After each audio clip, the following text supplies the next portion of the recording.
জামাতের ব্যাপারে জামাতের সাথে হক্কানি উলামায়ে কেরামের যে মতনৈক্য ছিল, সেখান থেকে জামাত এখন পর্যন্ত এক চুল পরিমাণ সরে নেই, এবং হক্কানি উলামায়ে কেরাম তার স্ট্যান্ডের উপরই আছে, সেখান থেকে তারাও সরে নেই। বাকি জামাতের উচিত এই সময়টাকে কাজে লাগিয়ে হুম। হক্কানি উলামায়ে কেরামের সাথে যে দূরত্বটা আছে সেটা কমিয়ে আনে। 53 বছর দরকার নেই, আমাকে 10 বছর সুযোগ দাও, শুধু মাত্র 10টা বছর আমরা সুযোগ চাই। এই 10 বছরে এদেশে দরিদ্র সীমার উপরে মানুষকে অর্থনৈতিক অবস্থায় না নিয়ে যেতে পারি, তাহলে আমাদের বিরুদ্ধে আন্দোলন করার প্রয়োজন নেই, আমরা কোনোদিন আর রাজনীতি করবো না। জামাত ইসলামের সাথে আপনাদের সম্পর্ক, সেখানে আপনাদের অবস্থান কি?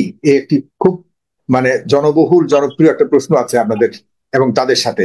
আপনারা তো আন্দোলন করেছেন, একই অভিযোগ কি তাদের প্রতি আপনাদের আছে? যেটা আপনি বললেন এই মুহূর্তে যে বিএনপির ব্যাপারে, তাদের ব্যাপারে আপনার অভিমত কি?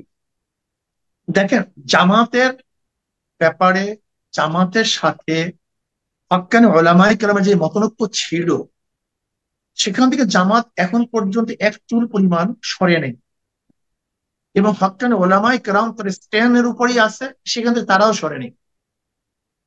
বাকি জামাতের উচিত এই সময়টাকে কাজে লাগিয়ে হুম। হক্কানি উলামায়ে কেরামের সাথে যে দূরত্বটা আছে সেটা কমিয়ে আনে। যেহেতু আগামীকাল তো নির্বাচন হচ্ছে না, নির্বাচনের সময় নিবি, এ ব্যাপারে তো কোনো দ্বিমত নেই।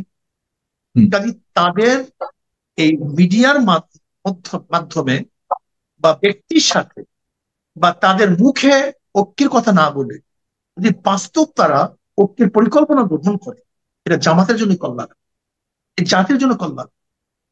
এর জন্য আমি তাদেরকে অনুরোধ করব যে আপনারা আপনাদের মতানৈক্যগুলি হক্কানি উলামায়ে কেরামের সাথে মিটিয়ে জলদি জলদি সুন্দর একটা পরিবেশ সৃষ্টি করুন, তাহলে এই জাতি উপকৃত হবে। আমি মনে করি জামাত উপকৃত হবে। মানে সেটা আপনারা চাচ্ছেন যে এটা কমিয়ে আনার ক্ষেত্রে তারা ভূমিকা আমি রাখুক? অন্তর থেকে চাই, আমি অন্তর থেকে চাই। আপনি আমি অন্তত থেকে? আমি দেখেন, আমি কিন্তু বিভেদ চাই না, আমি কিন্তু কিন্তু আপনি আমার কি মনে নীতির করেন কিনা যে অন্য কোনো শক্তি আপনাদের মধ্যে আসলে এরকম একটা বিভেদ দূরত্ব তৈরি থাকুক, বিদ্যমান থাকুক, এক্ষেত্রে এখানেও ভূমিকা রাখছে, এবং সেই সেই জায়গাতে আপনারা পা দিয়ে এখনো পর্যন্ত নিজেদের মধ্যে একটা ঐক্য তৈরি করতে পারেননি, যেটির কারণে আপনারা এখনো পর্যন্ত ইসলামিক দল অনেক শক্তিশালী হওয়ার সুযোগ থাকলেও আপনারা এখানে ব্যর্থ হচ্ছেন বারবার। এক আর দুই হলো, দেখুন সাগর আপনারা সাহেব, আমি যদি বসি তাহলে তৃতীয় শক্তি আসবে কিভাবে আমাকে বলুন তো? আপনাকে আমি ডাকি, আপনি আমাকে ডাকেন, হুম। আপনি বসেন আমিও বসি, এখানে তৃতীয় শক্তি হস্তক্ষেপ করবে কিভাবে আমাকে বলুন তো? হুম। আমাকে বলুন না। আর বিবেকটা যদি এরকম হতো হঠাৎ, আপনারা ঠিক আছেন বলে আপনারা মনে করলে অনেকে মনে করছে আপনারা ঠিক নাই। অন্তত পক্ষে শীর্ষ পর্যায়ে যে এক পাশাপাশি বসে এইসব বিষয় নিয়ে কথা বলবার ক্ষেত্রে একটু ছাড় দেওয়া এবং আহ্বান করা এবং মোটামুটি এগুলিকে সমাধান ক্ষেত্রে আমাদের ভূমিকা থেকে ক্ষেত্রে। যত ছাড়ের প্রয়োজন আমরা বলে দিয়েছি, আমরা ছাড় দেব, আমাদের ছাড় দিতে কোনো সমস্যা নেই। ইসলাম, দেশ, মানবতা, হুম। এই তিন মূল নীতিকে ভিত্তি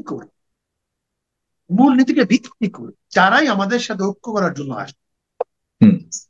তাদের সাথে আমরা ঐক্য করবো। শুধু ইসলামিক দল নয়, হুম। ইসলাম, দেশ, মানবতার কল্যাণের জন্য যারা, যেই দল, হুম। নির্বাচনী ঐক্য হোক, সমঝোতা হোক, মোর্চা হোক, যেইটাই তারা চায় না কেন, সেখানে আমরা একমত, আমরা দ্বিমত পোষণ করছি না। কিন্তু সমস্যাটা কি ফ্যান্টাস্টিক। জানেন? এখানে জি, আপনাকে একটা সত্য কথা বলি, বলুন।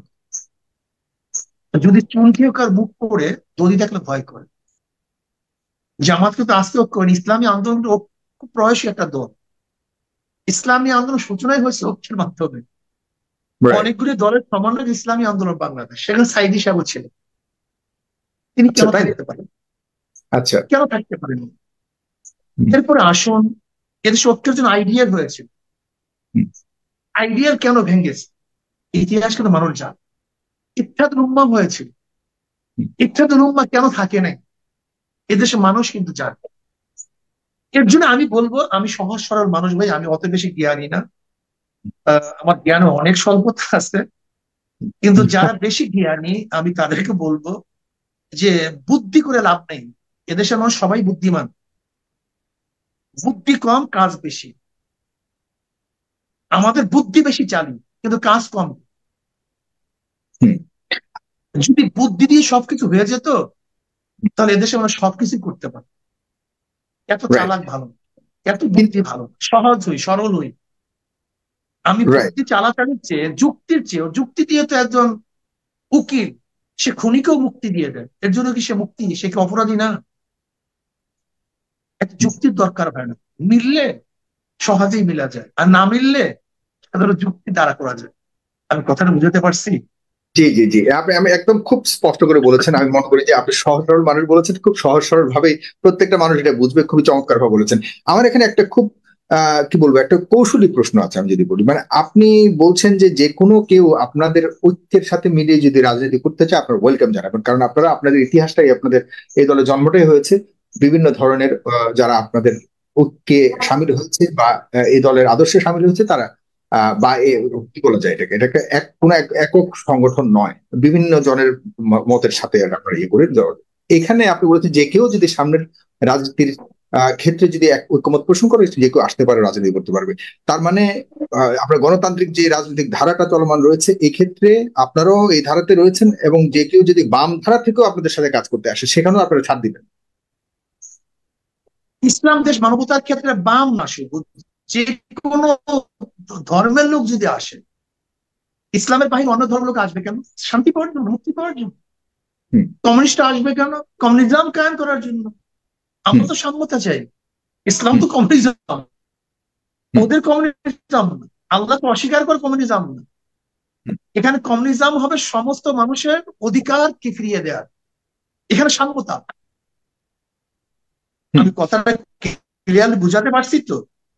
জি, মানে কথাটা বুঝাতে পেরেছেন এরকম যে অর্থাৎ সমতা এবং সমতার দৃষ্টিতে যে কেউ যদি আপনাদের সাথে এসে বলে সে যদি বামধারার হয়, তাতেও সমস্যা নেই, তবে আপনাদের যে সাম্যের রাজনীতি, সেখানে তাদের একটা ইয়ে থাকতে হবে, এই তো কনসেন্ট থাকতে হবে, বা তাদেরও এই আদর্শে কাজ করার একটা ইয়ে থাকতে হবে। মানে প্রত্যেকে আসবে প্রত্যেকের কারণে। যেরকম হিন্দু আসবে শান্তির জন্য, কমিউনিজমরা আসবে মুক্তির জন্য, জনগণের মুক্তির জন্য। আর ইসলাম এমন এক নীতি ও আদর্শ, হুম যে নীতি ও আদর্শ অ্যাপ্লাই করলে প্রত্যেকটা ধর্মের, প্রত্যেকটা গোত্রের, এমনকি জানোয়ার পর্যন্ত শান্তিতে বসবাস করতে পারবে, এটা আমরা বিশ্বাস করি। এবং হাজারো যুক্তি আমাদের কাছে আছে। চমৎকার, এখানে কাজে আমার প্রশ্ন আর সেকুলারিজম, কমিউনিজম, ক্যাপিটালিজম, হুম হুম ডেমোক্রেসি, এই হুম সমস্ত আদর্শ অ্যাপ্লাই করে কোনো ফায়দা নেই। কারণ আমরা দেখেছি যে সংবিধানের চারটা মূল নীতি: হুম গণতন্ত্রবাদ, সমাজতন্ত্রবাদ, ধর্মতন্ত্রবাদ, জাতীয়তাবাদ।